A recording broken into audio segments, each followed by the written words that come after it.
रसूल खुदा का फरमान बड़ा मारूफ और मशहूर है, अल आलिमु कल हई वलौ कानल मई वल जाहिलु कल मई वलौ कानल हई।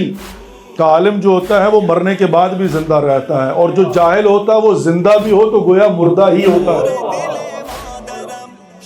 मारिफत कितनी जरूरी, इल्म कितना जरूरी, पैगाम को पहुंचाने का, समझने का और समझाने का मारिफत बहुत जरूरी। अज़ीज़ मोहतरम, ये जो अल्लाह रब्बुल इज़्ज़त ने हमें तौफीक दी है, ये मजालिस अज़ा, ये अज़ादारी जो खुद वसीला है, ये नेमत इलाही है, परवरदिगार की तरफ से तोहफा है।